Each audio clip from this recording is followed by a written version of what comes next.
கல்வியில் செயற்கை நுண்ணறிவுக்கு எடுத்துக்காட்டுகள். இப்போ பல கல்வி நிகழ்வுகளில் செயற்கை நுண்ணறிவு வெற்றிகரமாக பயன்படுத்தப்படுகிறது.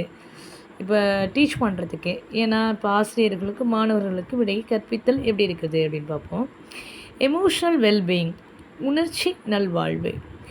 ஒரு குழந்தையினுடைய உணர்ச்சி நிலை எவ்வளவு நன்றாகவோ அல்லது மோசமாகவோ அவர்கள் கவனம் செலுத்தவும் ஈடுபடவும் மற்றும் கற்றுக்கொள்ளவும் ஊக்கமளிக்கும்.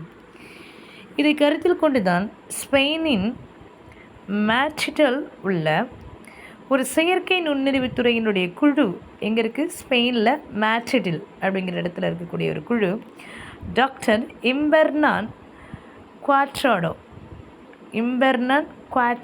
அப்படிங்கிற தலைமையிலான குழு ARTIE அப்படின்றது என்னென்னா பாதிப்பான ரோபாட் டியூட்டர் ஒருங்கிணைந்த குழு, இன்டகிரேட்டட் குழு இது. இந்த ரோபோ வேலை செய்கிறது. அது என்ன? ARTIE அப்படிங்கிறது. இதோட வேலை என்னென்னா விசைப்பலகை பக்கவாதம் மற்றும் சுற்றி நடவடிக்கை மூலம் ஒரு மாணவனுடைய உணர்ச்சி நிலையை அடையாளம் காண்பது, பின்னர் மிகவும் பொருத்தமான தலையீட்டை தேர்ந்தெடுக்கும் வழிமுறையை இயக்குவதன் மூலம் மாணவனுடைய தனி பயனுக்கும் ஊக்குவிக்கிறதுக்கும், அதாவது ஒரு டிசபிலிட்டி இருந்தாலோ இல்லை வேறு எதாக இருந்தாலோ அவனை டிடெக்ட் பண்ணுற மாதிரிலாம் சில ஏஐ தொழில்நுட்பம்லாம் இருக்குது.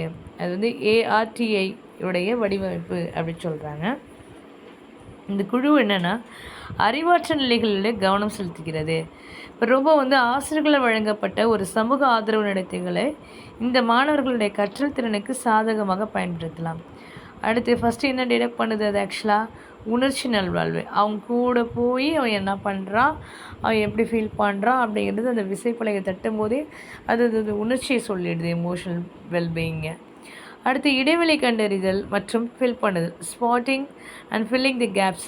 இந்த செயற்கை நுண்ணறிவு ஆசிரியருடைய விளக்க காட்சி மற்றும் கல்வி பொருட்களுடைய இடைவெளிகளுடைய எண்ணிக்கை ஏன் வருது?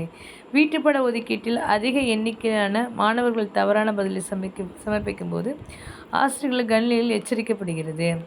ஆசிரியர் எதிர்கால மாணவர்களுக்கு சரியான பதிலுக்கான குறிப்புகளையும் வழங்க முடியும். AI உடன் புரியும் குழந்தைகள், சில்ட்ரன் ஒர்க்கிங் வித் அந்த அலாங்சைட் வித் AI. நாயோ என்பது ஒரு மனித உருவம் கொண்ட ரோபோ. இது 7 வயது முதல் குழந்தைக்கு எழுத்தறிவு முதல், நாய் கிடையாது, நாயோ, ஓகேவா? எழுத்தறிவு எழுதுறதுக்கும் நிரலாக்கம் செய்கிறதுக்கும் பேசுது. இது இந்த நாயோ. அப்புறம் நகர்த்தம் இப்படி நகர்த்திட்டே கற்பிக்குது. இந்த நாயோ, அதாவது நாவோ குழந்தைகளை ஸ்டெம், அப்போ நாயோ கிடையாது, இது நாவோ, ஓகேவா? அது நாவோ குழந்தைகளை ஸ்டெம் பாடங்களை கற்றுக்கொள்வதில் ஈடுபட்டு மாணவர்களுக்கு ஒரு வேடிக்கையான ஒரு குறியீட்டு ஆய்வகத்தை வழங்குகிறது. அடிப்படை குறியீட்டுக்கான இந்த அறிமுகம் கை, செய்கை, உணர்ச்சி, அசைவு, நடனம் ஆடுறது போன்ற சில விஷயங்கள் ரோபோ அறிவுறுத்தி மாணவர்களுக்கு அனுமதிக்கிறது. இந்த வழியில் மாணவர்களை ஒரு ரோபோவை அல்லது ப்ரோக்ராம் செய்ய விரும்பும் பணிகளை செய்ய தெரிந்திருப்பன வாய்ப்பை பெறுகிறார்கள். இதனாலையும் பயிற்சி அளிக்கலாம் அப்படின்னு சொல்கிறாங்க. அதாவது உடன் புரிகிற குழந்தைங்களுக்கும் சரி, இடைவெளியை கண்டறிச்சு அதை ஃபில் பண்ணுறதுக்கும் யூஸ் ஆகுது. செயற்கை நுண்ணறிவால் இயக்கப்படும் கல்வி பயன்பாடுகள், இது இந்த விஷயத்தில் உள்ளது. கல்வியினுடைய செயற்கை நுண்ணறிவுனா என்ன, எங்கெங்கே பயன்படுத்துகிறோங்கிற மாதிரி. அடுத்த கொஷின், செயற்கை நுண்ணறிவால் இயக்கப்படும் கல்வி பயன்பாடுகள், இதனால் நம்மளுடைய எஃபிஷியன்சி அதிகமாகும். அது artificial intelligence can automate basic activities education like the grading லெவலையும் வரும். பெரிய விரிவிரி படிப்புகளுக்கான வீட்டுப்பாடம் மற்றும் மதிப்பீடுகளை கடினமான வேலைகளுக்கும் TAS அதை பரிந்துரைத்து பிரித்தாலும் கூட குறைந்த தரங்களில் கூட ஆசிரியர்கள் பெரும்பாலும் தரப்படுத்தல் கணினி மையமாக தொடர்பு கொள்வதற்கும் யூஸ் ஆகுது. அது டீச்சருக்கான ஈவெண்ட்டு தான் TA அப்படி கொடுத்துருக்காங்க. AI தரவரிசையை மாற்ற முடியாது என்றாலும் அது மிகவும் நெருக்கமாகி வருகிறது. ஏறக்குறைய அனைத்து வகையான பல கிரேடிங் சிஸ்டத்துக்கும் தானியங்கு முறையில் தான் நம்ம பயன்படுத்துகிறோம். இன்றைக்கி வர இருக்க காலகட்டத்திலையும் AI வச்சு பயன்படுத்தலாம். கல்வி மென்பொருளை மாணவர்களுடைய தேவைக்கேற்ப, இப்போ எப்படி அவன் படிப்பான், மழலையர்னா சின்ன கிளாஸ்லேருந்து இப்போ பட்டதாரி வரையும் அவனுடைய நுண்ணறிவு எப்படி இருக்குது, ஏற்கனவே பெருகி வரும் தகவமைப்பு கற்றல் திட்டங்கள்லாம் என்ன, அதனுடைய அமைப்புக்கு எப்போ அவனை எப்படி பயன்படுத்தலாம், இந்த வகையான தனிப்பயமாக்கப்பட்ட ஒரு மாணவர்களுக்கு ஒன்றாக வேலை செய்யும் இந்த இயந்திரம் வழங்கப்படுகிறது. நெக்ஸ்ட்டு ஏற்கனவே குறிப்பாக கான் அகாடமி போன்ற திட்டங்கள் மூலமாகவும் பெரும் தாக்கத்தை ஏற்படுத்துகிறது. படிப்புகளை மேம்படுத்த வேண்டி வழிகாட்டலாம். ஆசிரியர்கள் எல்லா சொற்களையும் அறிந்திருக்க மாட்டார்கள். கல்வி பொருள் சிக்கல் இருந்துச்சுன்னா இதை வச்சுட்டு கேட்கலாம். எத்திக்ஸ் பாடநெறி வகையும் சொல்லலாம். வீட்டுப்பட ஒதுக்கீட்டில் இருக்கக்கூடியதையும் கேட்கலாம். இந்த வகை படிப்புகளில் ஏற்படக்கூடிய இடைவெளிகளை நிரப்ப உதவுகிறது. அடித்தளத்தையும் கொடுக்கிறது. பேராசிரியர்களுக்கு பதிலளிக்கவும் யூஸ் ஆகுது. ஏஐ ஆசிரியர்களிடம் கூடுதல் ஆதரவை பெறலாம். மாணவர்கள் ஏஐ ஆசிரியர்களிடமிருந்து கூடுதல் ஆதரவை கூட பெறலாம் ஏஐ மூலம்.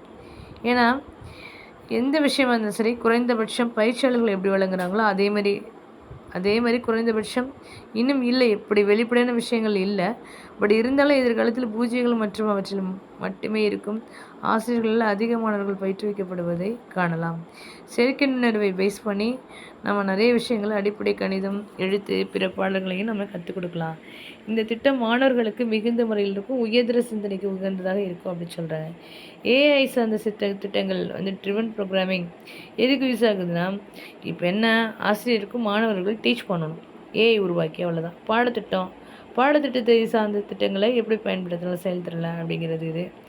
அப்புறம் பேராசிரியர் பாடத்துடைய போராட வேண்டிய நிலைமை இல்லாமல் இது கொஞ்சம் ஸ்லோவாக ஈஸியாக பணியாற்ற உதவுகிறது. தகவல் நம்ம எவ்வாறு கண்டுபிடிப்பது?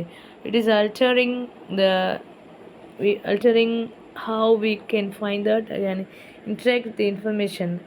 அதை எப்படி இன்ஃபர்மேஷன் நம்ம கண்டுபிடிக்கிறது, எப்படி மாற்றி அமைக்கிறது, இந்த வகையாதையும் சொல்லலாம். புத்திசாலித்தனமான அமைப்புகளுக்கும் பெரிய பங்கு வகிக்கின்றன. ஸோ அடிப்படையில் ஒருங்கிணைந்து மாணவர்களையும் நம்ம கல்வி கற்க வைக்கலாம். ஆசிரியர்களுடைய பங்கையும் மாற்றக்கூடும். ஆசிரியர்களும் பெருசாக தேவையில்லை, எல்லா அடிப்படை விஷயத்தையும் சொல்லிட்டு போயிடுன்னு சொல்கிறாங்க.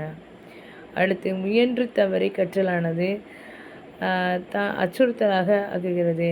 ஏன்னா பிழை அவங்க ஆசிரியர்கிட்ட மாணவர்கிட்ட வரக்கூடிய அந்த இன்ட்ராக்ஷன் அப்போல்லாம் இல்லாமல் தானே ஆட்டோமேட்டிக்கலாக கற்றுக்கிற மாதிரி சில விஷயங்கள்லாம் இருக்குது. இதெல்லாம் வழிகாட்டியே நம்ம ஒப்பிடலாம்.